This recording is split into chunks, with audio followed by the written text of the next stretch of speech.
പുത്രന്റെ നാമത്തിൽ ചോദിക്കും കാര്യങ്ങൾ, പുത്രന്റെ നാമത്തിൽ ചോദിക്കും കാര്യങ്ങൾ, ഉത്തരം തന്നരുളാമെന്നുള്ളൊരു വാക്തത്തം പോൽ ദയാവായി, ഇന്നുള്ളൊരു വാക്തത്തം പോൽ ദയാവായി.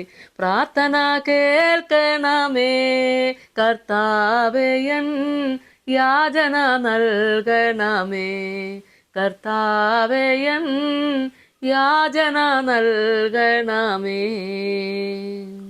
കർത്താവിൽ എനിക്ക് ഏറ്റവും പ്രിയപ്പെട്ടവരെ, സങ്കീർത്തനം 35 അതിന്റെ 19 വാക്യം നമുക്ക് വായിക്കാം. വെറുതെ എനിക്ക് ശത്രുക്കളായവർ എന്നെക്കുറിച്ച് സന്തോഷിക്കരുതേ, കാരണം കൂടാതെ എന്നെ പകയ്ക്കുന്നവർ കണ്ണുമിക്കുകയും വരുതേ.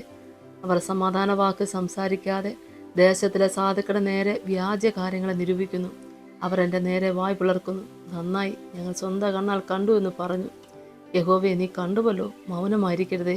കർത്താവെ, എന്നോട് അകന്നിരിക്കരുതേ. എൻ്റെ ദൈവവും എൻ്റെ കർത്താവുമായുള്ളവേ, ഉണർന്ന് എൻ്റെ ന്യായത്തിനും വ്യവഹാരത്തിനും ജാഗരിക്കണമേ. ശത്രുക്കൾ നിമിത്തം നിരന്തരമായിട്ട് മാനസികമായിട്ട് ഭാരം അനുഭവിക്കുന്ന പലർക്കും ഈ വചനഭാഗം വായിക്കുന്ന കേൾക്കുമ്പോൾ മനസ്സിലാകും. ദാവീദ് രാജാവിനെ നമ്മൾ ഓർത്താൽ അദ്ദേഹം എത്രത്തോളം നിന്ദയും പരിഹാസങ്ങളും മാനസികമായ ഭാരങ്ങളേറെ അനുഭവിച്ചു. ദൈവം ഏൽപ്പിച്ച ശുശ്രൂഷയ്ക്ക് കുറവില്ലാതെ അതൊന്ന് പൂർത്തീകരിക്കാനായിട്ട് അദ്ദേഹത്തിൻ്റെ മനസ്സ് ദൈവത്തോടടുത്തതുപോലെ ദൈവത്തോടടുത്ത് നിൽക്കുന്നവർക്ക് സാധിക്കും. ദൈവമക്കളെ, ഇത്ര മല പോലുള്ള പ്രശ്നങ്ങൾ കടന്നു വരുമ്പോഴും ദൈവം നമ്മളെ അനുഗ്രഹിക്കും, കൈവിടത്തില്ല, ഉപേക്ഷിക്കത്തില്ല. മാറാത്തവനായി നമ്മുടെ കൂടെയുണ്ട്.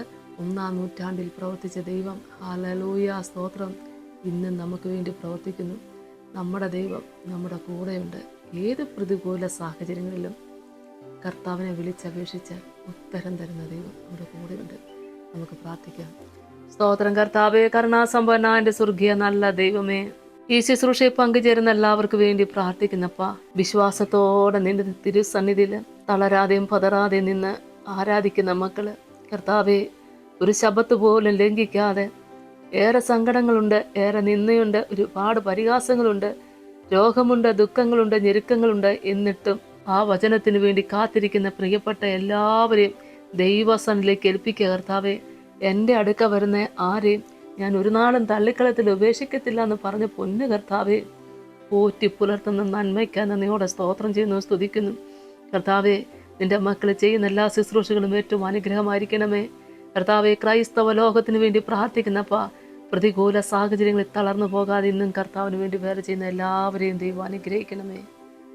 സമാധാനത്തിൻ്റെ ദൈവം കൂടെ ഇരിക്കണേ, യേശുവിൻ്റെ നാമത്തിൽ തന്നെ, ആമേൻ. യേശുവേ സ്തോത്രം.